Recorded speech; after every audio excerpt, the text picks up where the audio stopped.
Hello everyone, welcome to this class. This class we are dealing with simplification of algebra, grouping.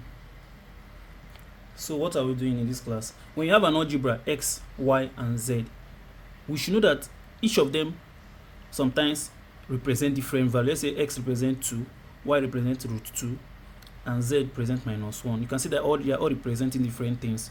So it doesn't make sense that when you are being told to add, you just add them, knowing that there are two different things. So the best way we deal with algebra is when we want to add or subtract, we focus only on those that have like terms and add those ones, while we leave the other ones in there and add them.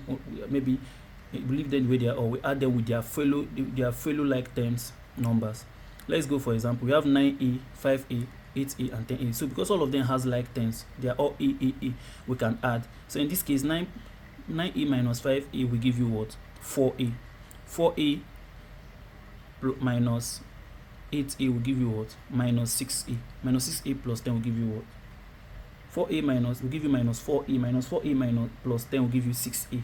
So here we are going to have 6a as your answer. Are we together?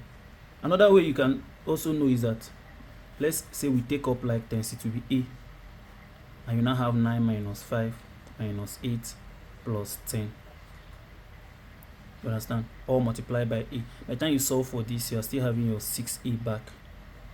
Let's go to the second example. In this second example, we have x, and y. So we can't just add all of them together since y is a different algebra. So we simply do add these three.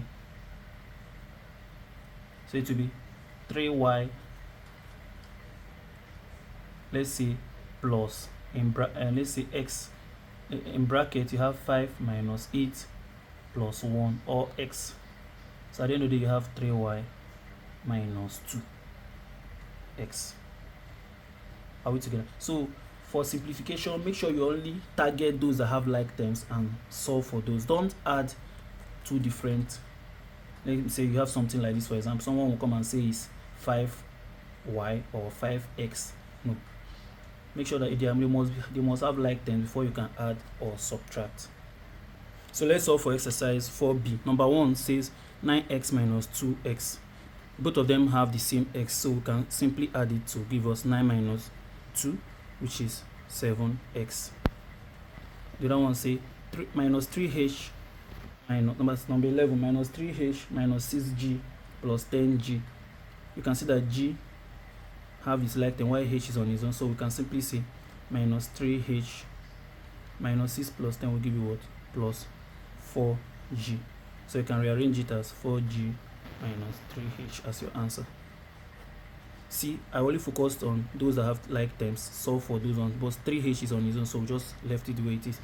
Here we have 1, 2, 3 having like terms. This is on its own, so we can just add these ones. 6x minus this plus 2x will give you what? Minus x plus 4y, which you can rearrange as 4y minus x. That's your answer. I added this x and then added y. For this case, we have how many like terms? We have s, we have t, and we have r. So r minus 4r will give you what? Minus 3r. So I'm done with this. Minus 3x plus 10s will give you what? Plus 7s. So I'm done with this. Minus 3t plus 8t will give you what? Plus 5t. So my final answer, I can rearrange it to have, I can say 5t plus 7s minus 3r as your answer. Mind you, even if the 5t is here, anyhow it is, so long as you got the what do you call it, this minus sign or the plus sign attached to it. You can see the minus sign is here. In this case, I still carried it here. So even if I put 7s plus 5t minus, is still correct. So in this simplification, or what we simply did in this class, is to show that when you want to deal with algebra, only solve for like terms and don't leave the like. Only solve for like term. Why do your addition and your subtraction? If you have any question, ask in the comment section. Thank you and see you in the next class.